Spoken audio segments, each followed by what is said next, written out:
Hello everyone and welcome back to the Central Network. In today's video, I'll be doing a review of sorts, I suppose. I preloaded Star Wars Squadrons the other night, and the moment it was available to play, I loaded the game up and got started on my new Star Wars adventure. Straight off the bat, we're greeted with a customization screen that allows us to customize the two pilots we'll get to play as during the story, an Imperial pilot and a Rebel pilot. During the story, you alternate between the two factions. The customization isn't this game's strong suit in my opinion. It's all pretty basic stuff.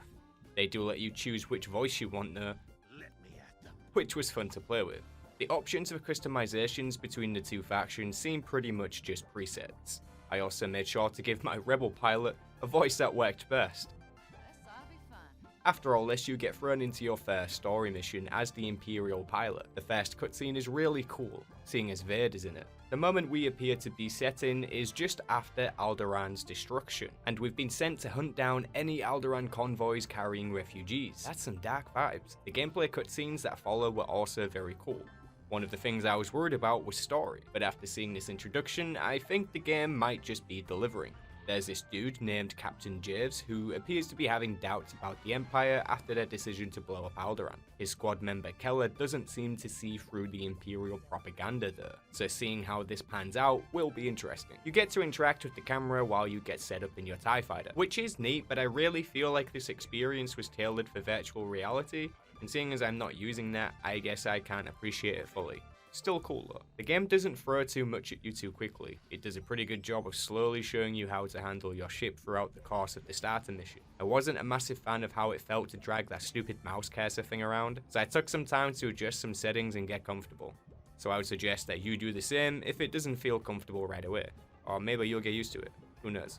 I found some settings that felt right for me though, and was able to pew pew at stuff in space more effectively. This game imported a pretty cool system, which allows you to transfer power between different aspects of your ship. You cycle through the keys 1, 2, and 3 to focus power on speed, weapons, and shields respectively. You can press 4 to rebalance power across the board. Depending where you sent the power, that particular thing will be boosted. You'll go faster, shoot harder, or be harder to kill. It's vital to the gameplay that you swap between these power options to survive or be victorious in certain situations. You don't want to focus power on your weapons if you're being shot at a lot and taking damage. For that, you'll want to power your shields. When you have an enemy in sight and primed, focus power on weapons to get the job done with peak efficiency. As you progress through the story, you swap perspectives to the rebels, who will receive a distress call from the location you were just at as the Imperial pilot, meaning you gotta go clean up the mess that you just made. Before you go, it takes you through some of the basics again, and then you will jump to light speed. You've been sent to help the refugee convoy get away from the Empire, despite the fact it's a huge armada waiting. Anyways, you get to do a sweet flyby under the belly of the Star Destroyer, and an epic battle ensues. Before the convoy can jump to light speed and get away, your squadron has to destroy part of the Star Destroyer so it can't tell where you're going. The gameplay is really nice. It feels like playing an old Starfighter game to an extent. A strong start for the game in my opinion.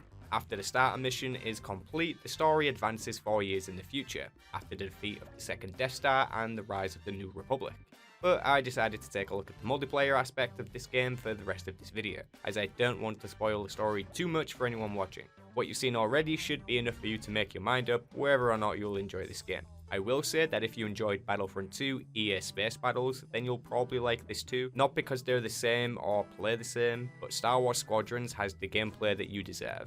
It focuses on your experience in the cockpit and in the battle, and using those power transfers is a huge part of whether or not you will win. Alright, so we have a game mode called Fleet Battles, which comes in flavours of ranked and unranked. Also, there is AI in these games too. I blasted through the Fleet Battle tutorial to get the gist of things, which is basically this. The game consists of phases, or rounds if you like. Each squadron fights alongside their capital ship, and 2 cruisers. In phase 1, you'll be pitted against the enemy squadron in a dogfight. Whoever gains the most morale, which translates to kills and playing the objective, will win the phase. You have a meter at the top of the screen, which tells you which squadron has the most morale. If you are the winner, you get to advance and attack their cruisers. If you lost, you must pull back and defend your own cruisers. If you fail to defend your own, the enemy team will advance on your capital ship, and you'll lose if you don't fight back hard. However, if you destroy their cruisers, then you get to attack their capital ship instead. Along the way, there are different objectives that grant more morale, such as taking down bigger ships on the enemy team or targeting specific areas on their capital ship to disable certain functions. It's OG Battlefront 2, but without the getting out your ship and blasting some tin cans. You can, however, swap your ship by returning to the hangar of your capital ship. Each faction has 4 different ships to choose from right now. The Imperial faction has the TIE Fighter, the TIE Bomber, the TIE Interceptor, and the TIE Reaper. The Rebel faction has the X-Wing, the Y-Wing, the A-Wing, and the U-Wing gunship. After having a practice in the tutorial, I jumped into a multiplayer game of dogfighting, as I've been wanting to check out this the most. So into the queue I went, and I hoped for a good team to rely on, because I had no doubt I was gonna suck. The microphone appears to be auto-activated in this game, which I'm not sure if I like. Anyways, my experience went about as can be expected, I suppose. I tried to take down some enemies, but I wasn't having much luck. Perhaps I'm just too slow, who knows. Anyways, my teammates seemed to be having fun. Just as I thought I was about to snag a kill, my hopes were shattered, my dreams were ruined, and my patience was wearing thinner by the second. Well, in all seriousness, it was actually quite enjoyable, but it's going to take me a lot more practice before I can compete with some of these self-destructing TIE fighters. I'll be back to play some more Star Wars Squadrons soon, so if that's what you would like to see, then be sure to hit the thumbs up, subscribe if you didn't already, stay awesome plebs, and I'll catch you in the next one.